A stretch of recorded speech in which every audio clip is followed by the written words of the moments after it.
నమస్తే welcome to Sakshi business నేను మీ కృష్ణబాల కేంద్ర మంత్రి నితిన్ గడ్కరీ కమర్షియల్ ఎల్పీజీ సిలిండర్ల కంటే వంట నూనెను చౌకగా చేయగల కొత్త ఇథనాల్ ఆధారిత స్టవ్ టెక్నాలజీని ఆవిష్కరించారు. ఇది భారతదేశంలో అభివృద్ధి చెందుతున్న బయోఫ్యూయల్ మిషన్లో మరో ప్రధాన ముందడుగును సూచిస్తుంది. నాగపూర్లో జరిగిన ఒక బహిరంగ కార్యక్రమంలో గడ్కరీ మాట్లాడుతూ ఇథనాల్ ఆధారిత కొత్త స్టవ్ ద్వారా వంట గ్యాస్ సిలిండర్ల కంటే తక్కువ ఖర్చుతోనే వంట చేయవచ్చని తెలిపారు. ఇది దేశీయంగా అభివృద్ధి చేసిన సాంకేతికతగా పేర్కొన్నారు. ఇథనాల్ను నీటితో కలిపి మంటను ఉత్పత్తి చేయడం ద్వారా ఈ స్టవ్ పనిచేస్తుంది. ఇది సాంప్రదాయ ఎల్పీజీ వంటి ఇంధనాల కంటే తక్కువ కాలుష్యాన్ని కలిగిస్తుంది. కాబట్టి గృహ వినియోగానికి ఇది ఒక ప్రత్యామ్నాయంగా మారే అవకాశం ఉంది. భారతదేశం చమురు అవసరాల కోసం సుమారు 87% దిగుమతులపైనే ఆధారపడుతుంది. ఈ పరిస్థితిని తగ్గించేందుకు ప్రభుత్వం ఇథనాల్ వంటి ప్రత్యామ్నాయ ఇంధనాల వినియోగాన్ని పెంచుతుంది. ఇప్పటికే దేశంలో పెట్రోల్లో ఇథనాల్ మిశ్రమం కలిపి వినియోగించడం కొనసాగుతోంది.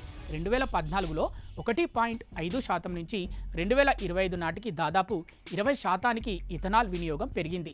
ఇథనాల్ అనేది ప్రధానంగా చెరకు, మొక్కజొన్న, వ్యవసాయ వ్యర్థాల నుంచి ఉత్పత్తి అవుతుంది. కాబట్టి ఇది మండినప్పుడు కూడా తక్కువ కాలుష్యం విడుదలవుతుంది. అందువల్ల దీనిని పర్యావరణ రహిత ఇంధనంగా పరిగణిస్తారు. ఈ కొత్త టెక్నాలజీ విజయవంతమైతే గ్రామీణ, పట్టణ ప్రాంతాల్లో వంట గ్యాస్పై ఆధారపడటం చాలా వరకు తగ్గుతుంది. ఇదే జరిగితే ఖర్చులు కూడా తగ్గే అవకాశం ఉంది. అయితే దీనికోసం భారీ మొత్తంలో ఇథనాల్ ఉత్పత్తి అవసరం అవుతుంది. సరఫరా మాత్రమే కాకుండా భద్రత కూడా చాలా ముఖ్యం.